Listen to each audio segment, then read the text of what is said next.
नमस्कार दोस्तों। नमस्कार दोस्तों, आपका स्वागत है अपने YouTube चैनल यूनिक में। आज 29 अक्टूबर है और यूपीएससी हिंदी क्यूज का ये 13वां लेक्चर है। 10 question per day, current affair और स्टैटिस्टिक्स का। तो चलते हैं, अपना पहला प्रश्न लेते हैं ब्लू फ्लैग प्रमाणीकरण के बारे में, ब्लू फ्लैग सर्टिफिकेशन के बारे में। ब्लू फ्लैग प्रमाणित समुद्र तटों के विश्व का सबसे स्वच्छ समुद्र तट माना जाता है। बिल्कुल सही है, माना जाता है भाई। भारत प्रथम प्रयास में ही अधिकतम समुद्र तटों के लिए ब्लू फ्लैग प्रमाणन प्राप्त करने वाला विश्व का पहला देश है। 8 समुद्र तट को भारत को दिया गया है, तो ये दूसरा भी सही है। Inter governmental panel on climate change IPCC blue flag प्रमाणीकरण के लिए समुद्री तटों के चयन वाली जूरी का एक सदस्य है। ये बिल्कुल गलत है, तो इसका आंसर क्या हो जाएगा? ए हो जाएगा।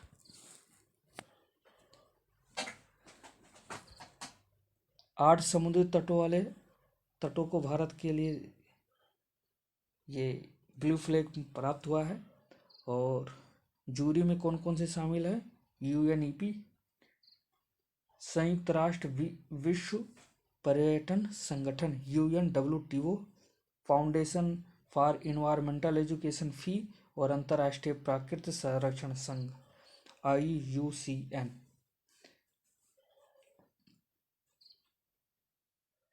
ब्लू फ्लैग एक प्रमाणन है जो समुद्री तट, मरीन या संधारणीय नौका विहार पर्यटन ऑपरेटर द्वारा प्राप्त किया जा सकता है और एक इको लेबल के रूप में कार्य करता है।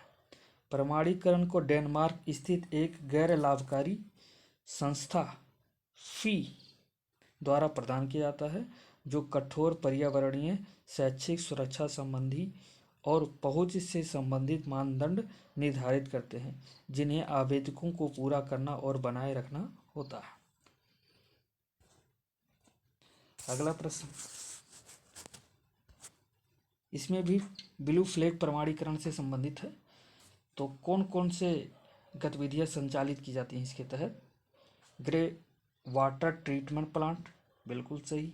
CCTV निगरानी और नियंत्रण कक्ष, सौर ऊर्जा संयंत्र, लैंडस्केपिंग, लाइटिंग, चारों सही है। इसका आंसर डी होगा।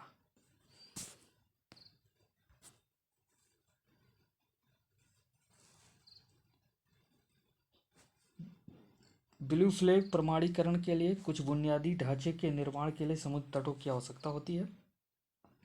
केंद्र सरकार ने घोषणा की कि इस तरह के पहचाने गए समुद्र तटों के ब्लू फ्लैग प्रमाणीकरण के उद्देश्य से द्वीप समूह सहित तटीय विनियमन क्षेत्र CRZ में निम्नलिखित गतिविधियों और सुविधाओं की अनुमति दी जाएगी, जिसमें एस्टियल हाई टाइट से 10 मीटर की न्यूनतम दूरी को बनाए रखा जाएगा। और इसमें कौन कौन सी चीज़ें शामिल हैं? Portable toilet block, changing room और shower panel, grey water treatment plant, ठोस अपशिष्ट प्रबंधन संयंत्र, सौर ऊर्जा संयंत्र, शुद्ध पेयजल सुविधा, बीच पर पहुंचने का रास्ता, लैंडस्केपिंग, लाइटिंग, बैठने के लिए बेंच और सीट आउट, अम्ब्रेला, आउटडोर खेल और फिटनेस उपकरण, और भी हैं कुछ। CCTV निगरानी और नियंत्रण कक्ष, प्राथमिक चिकित्सा केंद्र, क्लॉक रूम की सुविधा, सेफ्टी वॉच टावर और समुद्र तट की सुरक्षा हेतु उपकरण, बीच लेआउट, पर्यावरण सूचना बोर्ड और अन्य संकेतक, बाड़ लगाना, मुख्यतः वनस्पति, पार्किंग की सुविधा, प्रवेश द्वार, पर्यटक सुविधा केंद्र तथा ब्लू फ्लैग प्रमाणीकरण की आवश्यकता के अनुसार अन्य संबद्ध सुविधाएं या अवसंरचना। क्योंकि ये सब कुछ ज़्यादा बड़े हैं, तो कुछ ज़्यादा संख्या में, तो उनको भी क्रम से याद तो कर नहीं सकते। 1-2 बार पढ़ लीजिएगा उसके बाद में, ताकि जब प्रश्न पूछे जाएं इस तरीके से, तो वहाँ पे हमें मालूम हो सके कि कौन सा है कौन सा नहीं। और कुछ एलिमिनेट भी कर सके। अगला प्रश्न लेते हैं रुद्रम के बारे में। भारत रुद्रम की पहला स्वदेशी एंटी रेडिएशन मिसाइल है। बिल्कुल सही है, ये पहली रेडिएशन मिसाइल है। यह एक वायु से सतह पर मार करने वाली मिसाइल है जिसे रक्षा अनुसंधान और विकास संगठन DRDO द्वारा डिजाइन और विकसित किया गया है। एंटी रेडिएशन मिसाइल को रडार, संचार संपत्तियों और अन्य रेडियो आवृत्त स्रोतों का पता लगाने, उन्हें ट्रैक करने और बेअसर करने के लिए डिजाइन किया गया है। इसका आंसर क्या होगा? सी होगा। रुद्रम का पूर्वी तट पर सुखोई 30 MKI जेट से सफलतापूर्वक परीक्षण किया गया और इसे DRDO द्वारा बनाया गया है। एक बार जब रुद्रम मिसाइल को लक्षित कर दिया जाता है तो यह विकिरण के स्रोत के बीच में अगर बंद कर दिया जाए तो उसे भी सटीकता से ये मार सकता है। यह मिसाइल 100 किलोमीटर लॉन्च की स्थिति के आधार पर 200 किलोमीटर तक प्रहार करने में सक्षम है। अगला प्रश्न ग्रुप 4 के बारे में। ग्रुप 4 4 देशों का एक समूह है जो संयुक्त राष्ट्र सुरक्षा परिषद में अस्थायी सदस्यता के लिए एक दूसरे का समर्थन करते हैं। बिल्कुल सही। G4 राष्ट्रों में ब्राजील, भारत, ऑस्ट्रेलिया और जापान शामिल है। ऑस्ट्रेलिया देखिए, जर्मनी है, तो इसका आंसर क्या हो जाएगा? ए हो जाएगा। ब्राजील, जर्मनी, भारत और जापान शामिल है। G7 दीर्घकालिक और आर्थिक राजनीतिक उद्देश्य के विपरीत G4 का प्राथमिक उद्देश्य सुरक्षा परिषद में अस्थायी सदस्यता प्राप्त करना है। अगला प्रश्न पेटेंट से संबंधित है।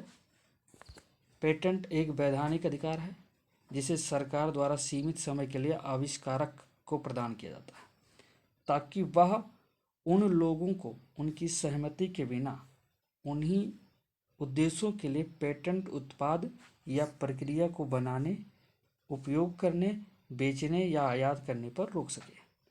दिए गए प्रत्येक पेटेंट की अवधि आवेदन दाखिल करने की तिथि से 20 वर्ष होती है। एक अगला पॉइंट यहाँ पे 3 होगा। भारतीय पेटेंट विश्व भर में प्रभावी है। नहीं, जो कि पेटेंट जो होता है वो क्षेत्रीय होता है, तो ये पूरे विश्व में कैसे हो जाएगा? और वैसे भी वैश्वीकरण के लिए पेटेंट की कोई सुविधा नहीं है, तो इस तीसरा गलत हो जाएगा। इसका आंसर क्या हो जाएगा? ए। सॉरी, पेटेंट सुरक्षा एक क्षेत्रीय अधिकार है और इसीलिए यह केवल भारत के क्षेत्र के भीतर प्रभावी होता है। ग्लोबल पेटेंट की कोई अवधारणा नहीं है। भारत में पेटेंट अधिनियम 1970 है। इसे 2 बार संशोधित किया गया, 2005 में, 2003 पेटेंट नियम के रूप में, और इसे अभी हाल ही में 2016 में भी संशोधित किया गया है। अगला प्रश्न लेते हैं।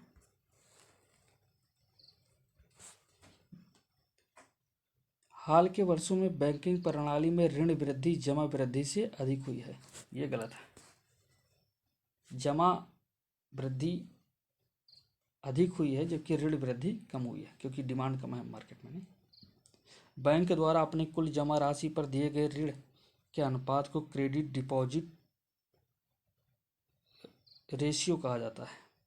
ये सही है, डिपॉजिट रेशियो इसी को कहते हैं। यदि क्रेडिट डिपॉजिट रेशियो अत्यधिक है तो इसका आशय है कि बैंकों के पास पूंजी की किसी भी अप्रत्याशित आवश्यकता को पूरा करने के लिए पर्याप्त तरलता उपलब्ध नहीं है, जो पूंजी पर्याप्तता और परिसंपत्ति देयता असंतुलन को प्रभावित कर सकता है। बिल्कुल सही है। इसका आंसर क्या होगा? सी होगा। ये वृद्धि हुई है, जमा वृद्धि, जबकि ऋण वृद्धि कम हुई है।